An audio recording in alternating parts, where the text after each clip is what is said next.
नमस्कार, मैं हूँ अनंत कुमार महतो। मैं एक कविता सुनाने जा रहा हूँ। कविता का नाम है समय बड़ा बलवान। तो आइए सुनने की कोशिश कीजिए। समय बड़ा बलवान होता है रे भाई, समय बड़ा बलवान होता है, इसे याद रखना। समय आने पर ही सबको भले बुरे का फल मिलता है, इसे भूल न जाना। समय ही होता है जो किसी को राजगद्दी पर बैठाता है, और समय ही होता है जो उसे राजगद्दी से उतार भी देता है। एक वो समय होता है जो बहुत धन का अधिकारी होता है, और एक वो भी समय ही होता है जो किसी को भिखारी भी बना देता है।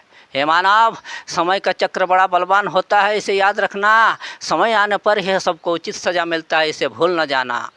समय आने पर ही किसी को फांसी पर झुलाया जाता है, और समय आने पर ही किसी को शमशान में सुलाया जाता है। हे मानव, एक वो समय होता है जो राज भोग भोगता है, और एक वो भी समय होता है जब पल पल रोता है। समय बड़ा को छोटा और छोटा को बड़ा बनाता है, इसे याद रखना। समय आने पर ही सबको उचित सज़ा मिलता है, इसे भूल न जाना। समय आने पर ही किसी को जन्म लेना पड़ता है, और समय आने पर ही सबको मरना भी पड़ता है। समय आने पर ही सबको भोजन करना पड़ता है, और समय आने पर ही सबको सोच में जाना पड़ता है। एक वो समय होता है जो सबको खुले हृदय से हंसाता है, और एक वो भी समय ही होता है जो किसी को प्रेम से भुलाता है। हे मानव, समय का खेल किसी को मालूम नहीं, इसे याद रखना। समय आने पर ही सबको उचित सज़ा मिलता है, इसे भूल न जाना। समय सबको चलाता है, समय को कोई नहीं चला सकता। समय सबको रुलाता है, मगर समय को कोई रुला नहीं सकता। समय के बस में सभी हैं, समय किसी के बस में नहीं। ये बात 100% सच है, तिल मात्र भी झूठ नहीं।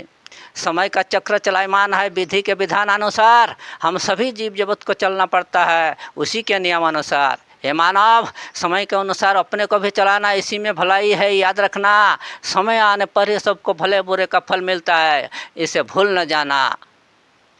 समय सबके पाप और पुण्य का हिसाब रखता है, यही तो ईश्वर का विधान है जो निरंतर चलता है। समय किसी का धार नहीं धारता, समय बड़ा मूल्यवान होता है, इसका दुरुपयोग करने वाला व्यक्ति अंत समय में पछताता है। समय का सदुपयोग करना, दुरुपयोग नहीं, इसी में सबका भला है। उसके बाद भी जो घटनाएं घटती है उसका मालिक ऊपर वाला है। हे मानव, समय का चक्र भी किसी को मालूम नहीं इस जगत में, इसे याद रखना। समय आने पर ही सबको उचित सज़ा मिलता है, इसे भूल न जाना। हे श्रोतागण, समय के विषय में जो बातें मैंने कही भूल हुई तो क्षमा करना। अगर कविता अच्छा लगा तो लाइक और सब्सक्राइब का बटन ज़रूर दबाना। नमस्कार।